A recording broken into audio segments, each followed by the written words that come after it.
Islamic video পেতে চ্যানেলটাকে subscribe করে রাখেন। তো চলুন আজকের বয়ানটা খুব মনোযোগ সহকারে আমরা শুনি। পারবে না তোমাদের হাত, তোমাদের পাও, তোমাদের অঙ্গগুলি আল্লাহর সামনে কথা বলবে। দুনিয়ার জীবনে যা করেছ সব খুলে খুলে আল্লাহর সামনে বর্ণনা করে দিবে।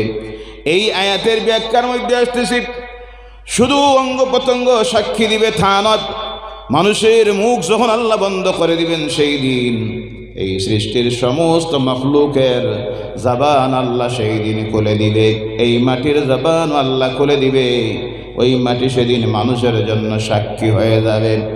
আজকে যে এই মুহূর্তে এই জমিনের উপরে বসে আছেন, কিতাবের মধ্যে আসতেছে সেই দিন এই জমিন আল্লাহর সামনে গিয়ে হাজির হবে আর বলবে, আল্লাহ তোমার এই বান্দারা তোমার কালামের আলোচনা শোনার জন্য, তোমার ডরে আর ভয়ে জীবনের গুনাহ থেকে ক্ষমা পাওয়ার জন্য, কবরের আযাব থেকে বাঁচার জন্য, হাশরের ময়দানের কঠিন আযাব থেকে বাঁচার জন্য, দুজকের আযাব থেকে বাঁচার জন্য রব্বুল আলামিন তারা রাত্রির আরামের বিছানা হারাম করে দিয়া বসেছিল।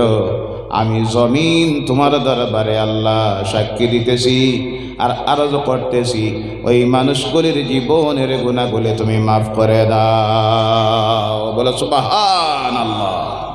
কি মর্যাদা মুমিনের, শেষ হয় নাই।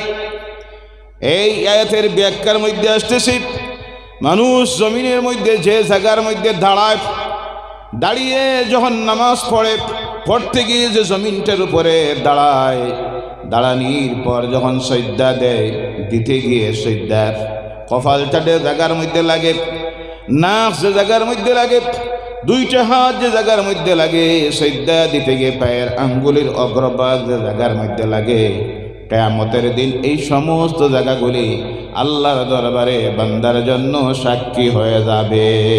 বলে সুবহানাল্লাহ।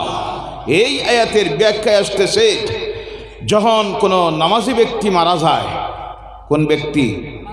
নামাজি ব্যক্তি মারা যায়, 40 দিন পর্যন্ত সেই ব্যক্তি যে যে জায়গার মধ্যে নামাজ পড়েছিল, সজদা দিয়েছিল, সজদাকৃত জায়গাগুলি আল্লাহর দরবারে কান্দিতে থাকে আর আরজ করতে থাকে, আল্লাহ তোমার এই বান্দা জমিনে থাকা অবস্থায় আমার উপরে সজদা দিয়েছিল, তুমি আল্লাহ না দেখে আজকে তোমার বান্দা চলে গেছে অন্ধকার কবরের ভিতরে, আল্লাহ জমিন তোমার দরবারে সুপারিশ করতেছি, তোমার এই বান্দাটার জীবনের গুনাহ তুমি মাফ করে দাও। বলে সুবহানাল্লাহ, সুবহানাল্লাহ। ও আমার ভাইয়েরা, এই হলো মুমিনের মর্যাদা।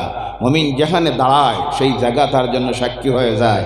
আল্লাহর ইবাদত করতে গিয়ে যে জায়গায় বসে, ওই জায়গা তার জন্য সাক্ষী হয়ে যায়। যে জায়গায় বসে আল্লাহর রহমতের ফেরেশতারা যখন ইবাদত করতে বসে, আল্লাহর সৃষ্টির কুল মাখলুক তাদের জন্য আল্লাহর কাছে মাগফিরাতের দোয়া করতে থাকে। বলেন সুবহানাল্লাহ, সুবহানাল্লাহ। কি মর্যাদা আমাদের আল্লাহ পাক দিয়েছেন। ভাইয়েরা আমার, এই মুমিনেরা যখন জমিনের মধ্যে কলেমা পড়া মাত্র 1 নম্বরে তার যার সঙ্গে সম্পর্ক স্থাপন করতে হয়, দুনিয়ার সব কিছুর চাইতে যাকে ভালোবাসতে হয়, তিনি হলেন আল্লাহ। তিনি কে? 2 নম্বরে যার সঙ্গে সম্পর্ক স্থাপন করতে হয়, মহব্বত ভালোবাসা তৈরি করতে হয়, তিনি হলেন জনাবে মুহাম্মদুর রাসূলুল্লাহ সাল্লাল্লাহু আলাইহি ওয়াসাল্লাম। কেননা হলো ইমানের সম্পর্ক হলো ভালোবাসা আল্লাহ রাসূলের সঙ্গে যত আপনার বেশি হবে, মহব্বত হবে, ভালোবাসা হবে, ততই তুমি ইমানদার, তুমি মুমিন মুত্তাকি। আর যতক্ষণ আল্লাহ রাসূলকে ভালোবাসতে পারবেন না, ততক্ষণ পর্যন্ত আপনি ইমানদার হতে পারেন নাই, মুমিন হতে পারেন নাই। কারণ আল্লাহ রাসূল বলছেন, লা ইউমিনু আহাদুকুম হাত্তা আকুনা আহাব্বা ইলাইহি মিন ওয়ালিদিহি ওয়া ওয়ালাদিহি ওয়ান নাসি আজমাইন। সেই ব্যক্তি ততক্ষণ পর্যন্ত মুমিন হতে পারবে না যতক্ষণ না পর্যন্ত তার নিজের জান তার নিজের স্ত্রী ছেলে মেয়ে দুনিয়ার যা কিছু আছে সমস্ত কিছুর চাইতে আমি মুহাম্মদুর রাসূলুল্লাহকে ভালোবাসবে না, ততক্ষণ পর্যন্ত মুমিন হতে পারবে না। তার থেকে প্রমাণিত হয় মুমিনের 2 নম্বরে ভালোবাসা আল্লাহর পরে যার সঙ্গে স্থাপন করতে হয় তিনি হলেন জনাবে মুহাম্মদুর রাসূলুল্লাহ সাল্লাল্লাহু আলাইহি ওয়াসাল্লাম। 3 নম্বরে হলো ভালোবাসা সম্পর্ক যে জিনিসের সঙ্গে তার স্থাপন করতে হয় সেটা হলো আল্লাহর কালাম কোরআনুল কারীম। বলে সুবহানাল্লাহ। তার প্রমাণ মূল আলোচনায় চলে যাব ইনশাআল্লাহ। কিছু সময়ের ভিতরে আল্লাহ রাসূল সাল্লাল্লাহু আলাইহি সাল্লামের একজন সাহাবী যার নাম হযরতে সুমামা রাদিয়াল্লাহু তাআলা আনহু, যুদ্ধবন্দী হিসাবে সুমামাকে ধরে আনা হয়েছে। বুখারী শরীফের হাদিসে আসতেছে, আনার পর আল্লাহ রাসূল সাল্লাল্লাহু আলাইহি সাল্লাম নির্দেশ দিলেন সুমামাকে মসজিদের কোঠার সঙ্গে বেঁধে রাখো। কোঠার সঙ্গে বেঁধে রাখা হলো 3 দিন। কয়দিন? 3 দিন।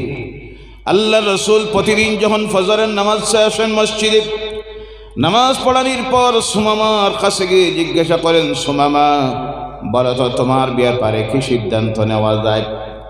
সুমামা তখন বলতেন, আপনি চাইলে আমাকে মুক্ত করে দিতে পারেন, আপনি চাইলে জরিমানা নিয়ে আমাকে ছেড়ে দিতে পারেন, আর আপনি চাইলে আমাকে হত্যাও করতে পারেন।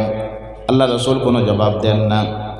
একদিন গেল, দ্বিতীয় দিন আবার সেই প্রশ্ন আল্লাহ রাসূল করেন, সুমামা সেই উত্তর দেন। তৃতীয় দিন আল্লাহ রাসূল যখন মসজিদে নামাজে আসেন, নামাজ শেষ করে সুমামাকে সেই প্রশ্ন করেন, তিনি আবার সেই উত্তর দেন। আল্লাহ রাসূল 3 নম্বর দিন সুমামা সেই উত্তর শোনা মাত্র বললেন, ও আমার সাহাবীরা, সুমামার হাতের বাঁধন খুলে দাও, সে যেন চলে যায়। বলে সুবহানাল্লাহ। হাতের বাঁধন খুলে দেওয়া হয়েছে। সুমামা বাইর হয়ে রওনা করেছেন। হাদিস শরীফের মধ্যে আসতেছে, কিছু দূর জায়গা যাওয়ার পর হঠাৎ ওনার মনের মধ্যে আসলো, আমি কার দরবার থেকে চলে যাচ্ছি, কোন জায়গাটার থেকে আমি চলে যাচ্ছি? আহারে, আমি তো মারাত্মক ভুল করতেছি। আমি 3 দিন থাকলাম এই জায়গায়, দিবারাত্রি আমার খাবারের প্রয়োজন যখন হলো তারা খাবার দিল, পেশাব পায়খানায় যাওয়ার প্রয়োজন হলো তাও দিল। আমি অবাক হলাম, মুহাম্মদ সাল্লাল্লাহু আলাইহি সাল্লাম একজন মহামানব, এমন মানব যতক্ষণ আমি ওনার চেহারার দিকে চেয়ে বসে থাকতাম দুনিয়ার সব কিছু আমি ভুলে যাইতাম। বলে সুবহানাল্লাহ। তারপর কি ব্যবহার ওনার আমি দেখলাম। উনি তো চাইলে আমাকে হত্যা করতে পারতেন, জরিমানাও নিতে পারতেন, কিছু না নিয়ে যে মানুষ আমাকে মুক্ত করে দিলেন, যাদের বিরুদ্ধে আমি যুদ্ধের ময়দানে এসেছিলাম তাদেরকে হত্যা করার জন্য, সেই মহামানব আল্লাহর নবী ছাড়া আর কিছুই নয়। বলেন সুবহানাল্লাহ। তিনি হাদিসে আসতেছে, একটা খাজুরের বাগানে গিয়ে বসে, খাজুরের গাছে হেলান দিয়ে বসে চিন্তা করলেন, বললেন ভুল হচ্ছে আমার, আমি ফিরে যাই। সঙ্গে সঙ্গে কিনারে একটা কুয়া ছিল, কুয়ার মধ্যে গোসল করলেন, তারপর ওযু করলেন, করে আবার মসজিদের দিকে রওনা করেছেন। মসজিদুন নববীর দরজার মধ্যে গিয়ে যখন হাজির হয়ে গেছেন, আল্লাহ রাসূলের সাহাবীরা মনে মনে ভাবেন 3 দিন এই মানুষটাকে বেঁধে রাখা হয়েছিল, মনে হয় তার প্রতিশোধ নেওয়ার জন্য আস্তে আস্তে আবার মসজিদে আসতেছে। রাস্তা আটকাইয়ে দিলেন। আল্লাহ রাসূল বলেন, আমার সাহাবীরা সুমামাকে আসতে দাও, তার রাস্তাটা ক্লিয়ার করে দাও। সুমামা আল্লাহর হাবিবের সামনে গিয়ে হাজির হলেন আর বলেন, ও আল্লাহর নবী মুহাম্মদুর রাসূলুল্লাহ সাল্লাল্লাহু আলাইহি ওয়াসাল্লাম, আমি ভুল করে চলে গিয়েছিলাম, আমি আমার ভুলটাকে স্বীকার করে আবারও আপনার দরবারে ফিরে এসেছি। আপনি আপনার নূরানি হাতটা আমার হাতের মধ্যে রেখে আমাকে একটা বার পড়াইয়া দেন, লা ইলাহা ইল্লাল্লাহু মুহাম্মাদুর রাসূলুল্লাহ, লা ইলাহা ইল্লাল্লাহু মুহাম্মাদুর রাসূলুল্লাহ সাল্লাল্লাহু আলাইহি ওয়াসাল্লাম। কলেমা পড়লেন যখন, আমার বলার উদ্দেশ্য হলো কলেমা পড়া মাত্র তিনি 3টা কথা বললেন। কয়টা কথা? তিনি বললেন, ইয়া রাসূলুল্লাহ সাল্লাল্লাহু আলাইহি সাল্লাম, এতক্ষণ পর্যন্ত এই কলিমা পড়ার আগে দুনিয়ার সবচাইতে বড় দুশ্মন আমার কাছে যিনি ছিলেন তিনি ছিলেন আপনি। সবচাইতে বেশি ঘৃণা বিদ্বেষ আমার অন্তরে যার প্রতি ছিল তিনি ছিলেন আপনি। আর এই কলেমা যখন আমি পড়েছি, আল্লাহর কসম করে বলতেছি, এই মুহূর্তে এই জমিনে আমার প্রাণের চাইতে প্রিয় যিনি তিনি হলেন আপনি, মুহাম্মদ রাসূলুল্লাহ সাল্লাল্লাহু আলাইহি সাল্লাম। বলো সুবহানাল্লাহ। 2 নম্বরে, এই দুনিয়ার সবচাইতে নিকৃষ্টতম জায়গা যেটা আমার কাছে ছিল, সবচাইতে ঘৃণার জায়গা ছিল সেটা ছিল এই মদিনা নামের শহর। আর এই মুহূর্তে আল্লাহর কসম করে বলতেছি, এই পৃথিবীতে সবচাইতে আমার কাছে পছন্দনীয় মায়ার জায়গা যেটা হয়ে গেছে, সেই জায়গাটা হলো এই মদিনাতুল মুনাওয়ারা। বলো সুবহানাল্লাহ। 3 নম্বরে তিনি বললেন, ও আল্লাহর হাবিব, 3 নম্বরে এই দুনিয়ায় যে জিনিসটা সবচাইতে আমার কাছে ঘৃণার জিনিস ছিল, নফরতের জিনিস ছিল, সেটা ছিল এই কোরআন। আর এই মুহূর্তে আমার কাছে দুনিয়ার সবচাইতে ভালোবাসার যে কিতাব, পছন্দের কিতাব, মহব্বতের কিতাব, আদবের কিতাব হয়ে গেছে, সেই কিতাব হলো আল্লাহর কালাম কোরআন। বলো সুবহানাল্লাহ, সুবহানাল্লাহ। এর জন্য মুমিনের কাছে সবচাইতে ঈমান আনার পরই যে জিনিস মহব্বতের হতে হয়, যিনি হতে হন তিনি হলেন মুহাম্মদ রাসূলুল্লাহ সাল্লাল্লাহু আলাইহি সাল্লাম, আল্লাহর কালাম কোরআন এবং মদিনাতুল মুনাওয়ারার শহর। ও আমার ভাইয়েরা, মুসলমানেরা, সেই কোরআনকে আমরা ভালোবাসি কি না? আওয়াজ করে বলেন, ভালোবাসি কি না? আল্লাহ রসুলকে আমরা ভালোবাসি কি না? মদিনাতুল মুনাওয়ারার শহরকে আমরা ভালোবাসি কি না? সেই কোরআনুল কারীম থেকে একটা আয়াত আপনাদের সামনে তিলাওয়াত করেছি ইনশাআল্লাহুল আযীম। তার উপর আলোচনা শুরু করার আগে, এই কোরআন কি কিতাব, এই কোরআন কি নিয়ামত আল্লাহ পাক এই জমিনের মধ্যে দিলেন দুনিয়ার মানুষের জন্য। আল্লাহর পক্ষ থেকে সবচেয়ে বড় যে নিয়ামত আল্লাহ রসুলের পর এসেছে, সেটাই হলো আল্লাহর কালাম কোরআন। বলেন সুবহানাল্লাহ। এটা সাধারণ দুনিয়ার অন্যান্য ধর্মগ্রন্থের মতো একটা ধর্মগ্রন্থ নয়। আমরা অনেক সময় অনেকে না বুঝে আমরা ভাবি দুনিয়া সব ধর্ম সমান, বিভিন্ন মত, বিভিন্ন পথ, আসলে সব ধর্ম এক। নাউজুবিল্লাহ বললেন না?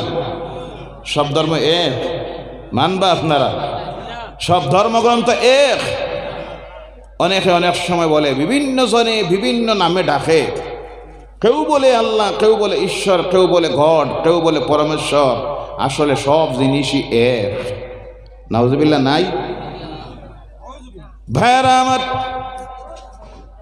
দুনিয়ার যত ধর্ম আছে,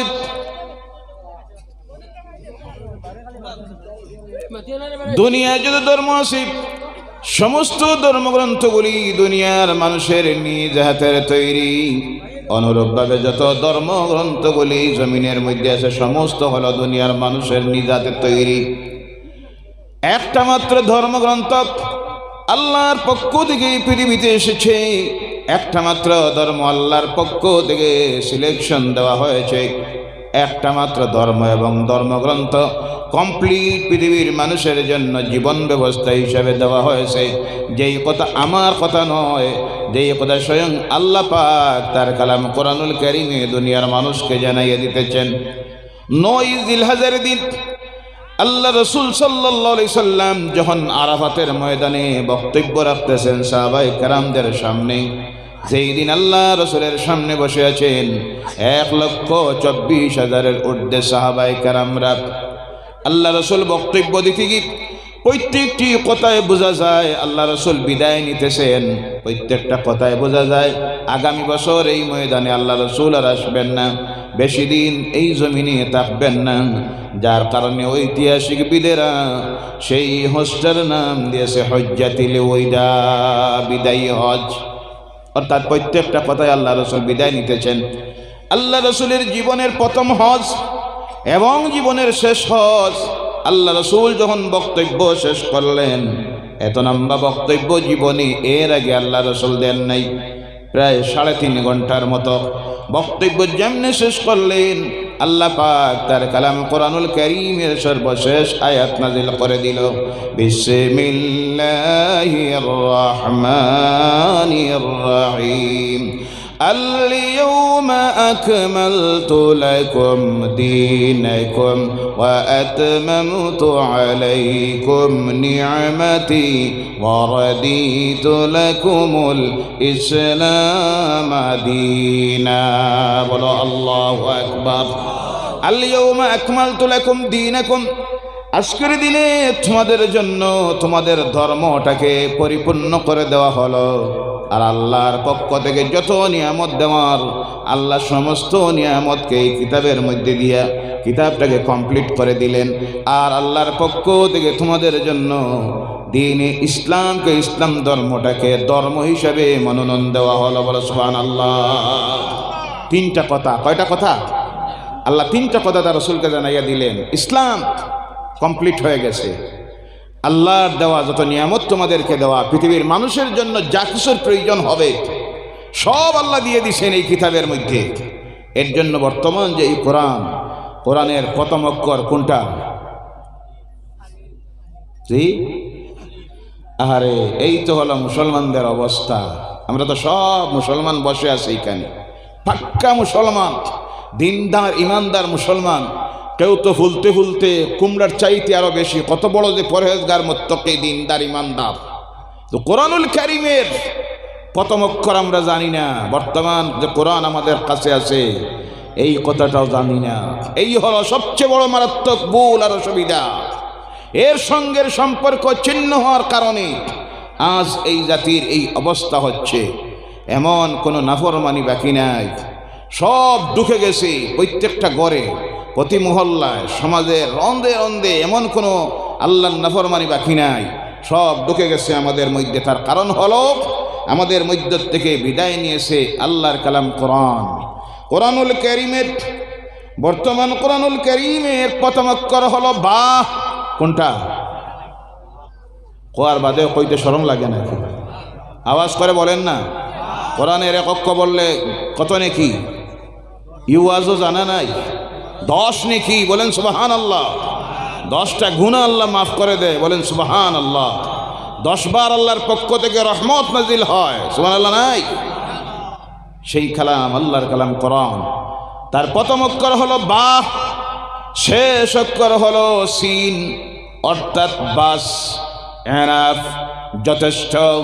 আল্লাহ বুঝাইয়া দিতেছেন এই কোরআনের ভিতরে যা দিয়েছি সব পৃথিবীর মানুষের জন্য যথেষ্ট, আর কিছুর প্রয়োজন নাই। এর জন্য এই কোরআনুল কারীমের পরিবর্তন নাই, সংশোধন নাই, সংযোজন নাই। যা আল্লাহ দিয়েছেন সেমনি আছে, সেইভাবে কিয়ামত পর্যন্ত থাকবে। দুনিয়ার কোনো মানুষ পরিবর্তন করতে পারবে না, সংশোধনের কোনো সংস্থানও নাই, সংযোজনেরও কোনো সুযোগ নাই। কেননা আল্লাহ নিজে বলতেছেন আমি আমার সব নিয়ামতকে কমপ্লিট করে দিয়েছি, বলে সুবহানাল্লাহ। আর তোমাদের জন্য আল্লাহর পক্ষ থেকে দ্বীনে ইসলামকে ধর্ম হিসাবে মনোনীত করে দেওয়া হলো। এই আয়াত আল্লাহ নাযিল করলেন তার কালাম কোরআনুল কারীমের সর্বশেষ আয়াত। এই কোরআন এমন এক কিতাব আল্লাহ পাক দিলেন দুনিয়ার মানুষ শান্তি পাওয়ার জন্য, আর তার মনের শান্তি, অন্তরের শান্তি, সমাজের শান্তি, রাষ্ট্রের শান্তি, সমস্ত শান্তি পাওয়ার জন্য আল্লাহর পক্ষ থেকে যে গাইড বুক দেওয়া হয়েছে তার নাম হলো কোরআনুল কারীম। এর জন্য এই কোরআন নাযিল করে আল্লাহ বলছেন এই কোরআনের মধ্যে কি দিয়েছি শোনো, ওয়ানুনাজ্জিলু মিনাল কুরআনি মা হুয়া শিফাউন ওয়া রাহমাতুল লিল মুমিনিন। বলো আল্লাহু আকবার। নাজিল করেছি কোরআন, আর এর মধ্যে দিয়েছি দুনিয়ার সব রোগের ঔষধ। সুবহানাল্লাহ বলেন। দুনিয়ার সব রোগের ঔষধ আর শান্তি দিয়েছি মুমিনদের জন্য। কার জন্য? মুমিনদের জন্য শান্তি।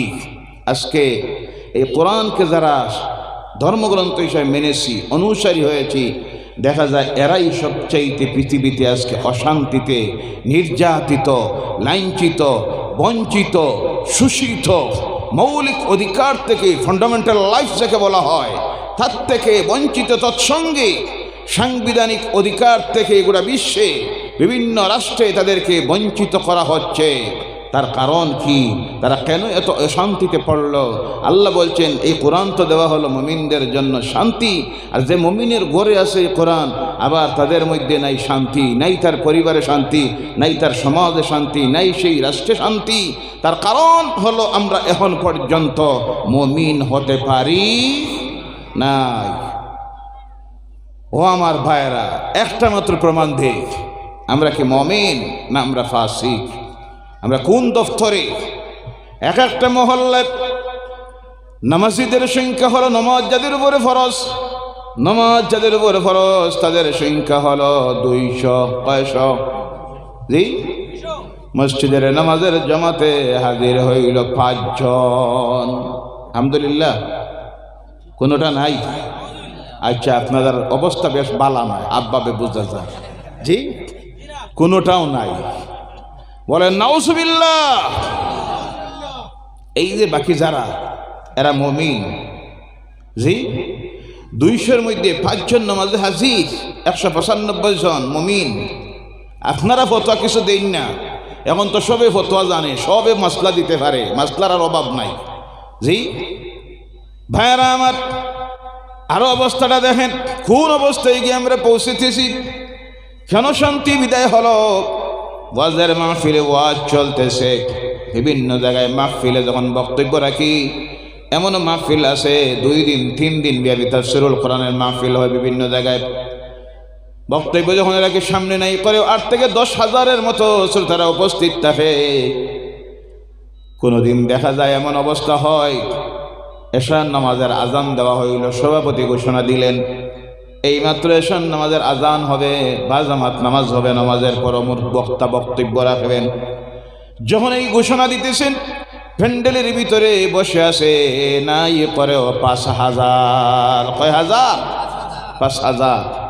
নামাজের জামাত আরম্ভ হইল, নামাজের জমাতে গিয়ে উপস্থিত হইল 200। কোনোটা নাই। জোরে বলেন নাউজুবিল্লাহ। কয়শো? 200। উপস্থিত কত? 5,000। ওয়াজের মাহফিলে বসলো, আজান হইল, আস্তে আস্তে বারোইয়া মার্কেটে গেল, রাস্তায় গিয়ে দাঁড়াইল, আবার অপেক্ষা করে ওয়াজ যখন শুরু হইতো, আবার প্যান্ডেলে এসে ঢুকলো, ওয়াজ শুনলো। আপনারা ইনসাফের সহিত বলুন, এই যে যারা ইয়া ভাই রয়ে গেল, আজান শুনলো, নামাজের জামাতে শরীক হইল না, এরা কোন ধর্মের মানুষ? জি, এরা কোনো ধর্ম নাই না আছে? জি, কথা বুঝুন না আপনারা। এরা হিন্দু ধর্মের না নাস্তিক, ইহুদি, নাসারা, কাফের, মুশরিক? কোন ধর্মের? ইসলাম ধর্মের।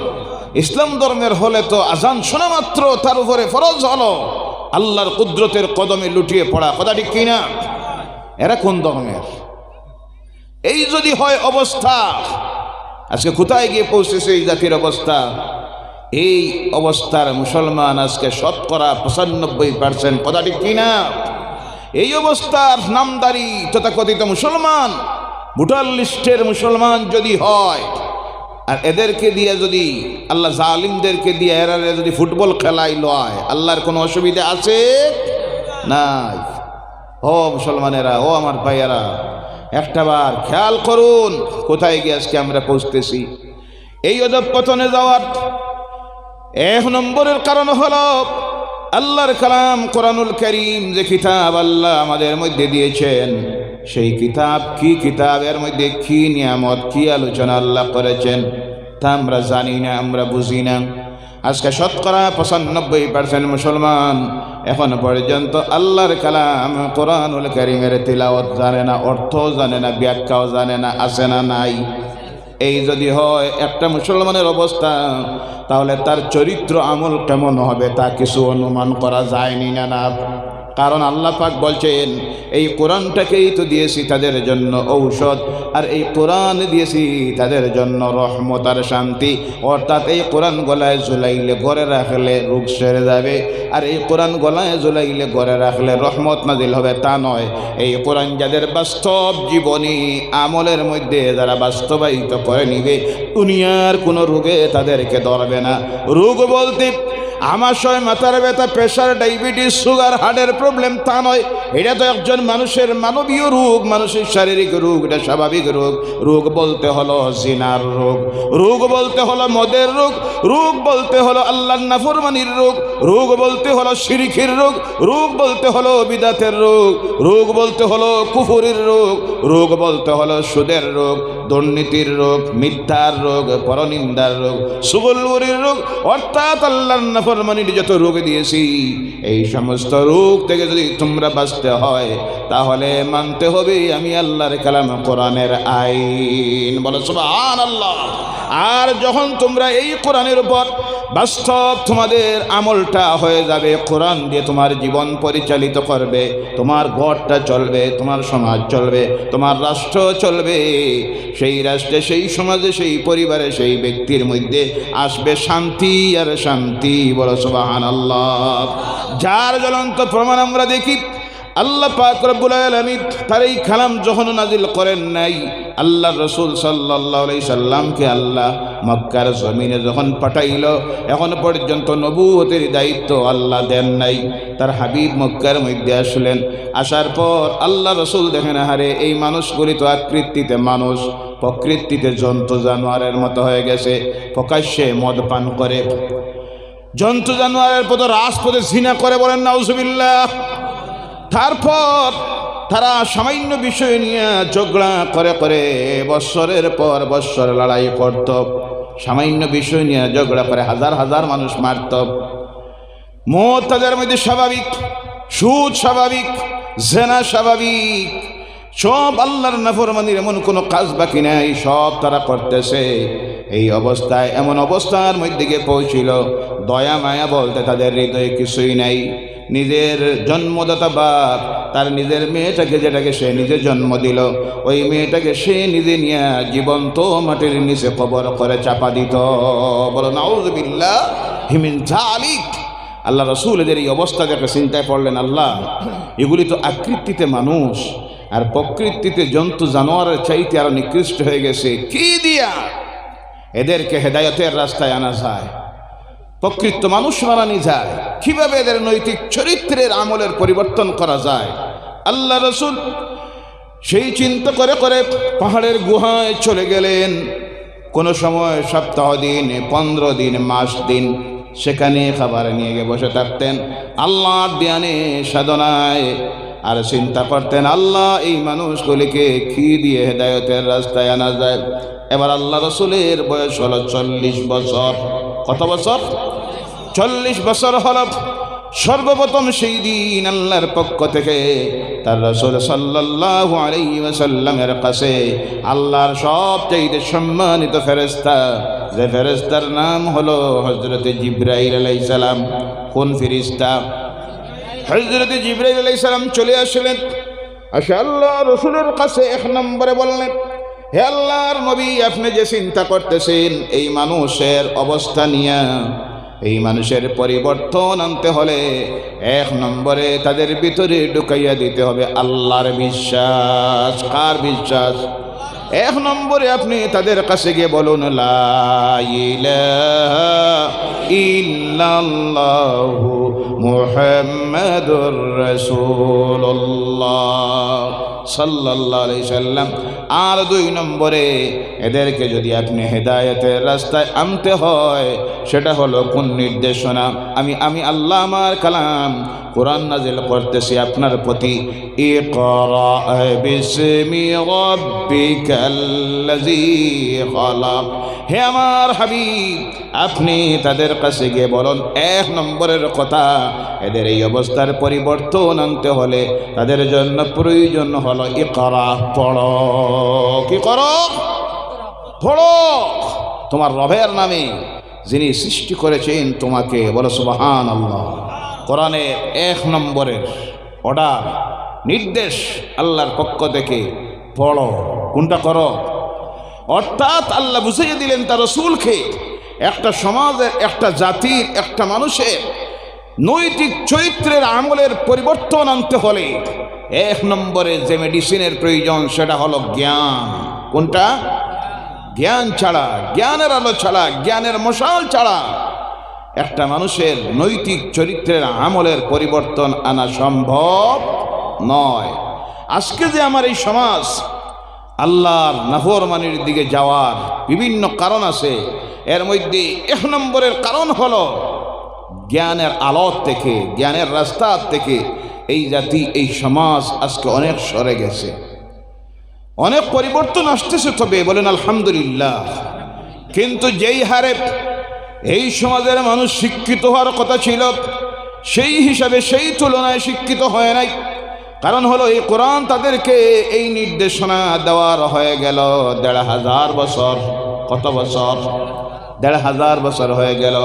ও আমার ভাইয়েরা ও মুসলমানেরা, আজকে জ্ঞানের দিক দিয়া এই রাষ্ট্রের এক সমীক্ষায় দেখা গেছে, আমরা যেই দেশে বসবাস করতেছি সেই দেশের এক সমীক্ষা রিপোর্টে দেখা গেছে সবচাইতে শিক্ষার হারে যে জাতি এখনো সবচেয়ে পিছনে তারা হলো মুসলমান। বলেন নাউজুবিল্লাহ।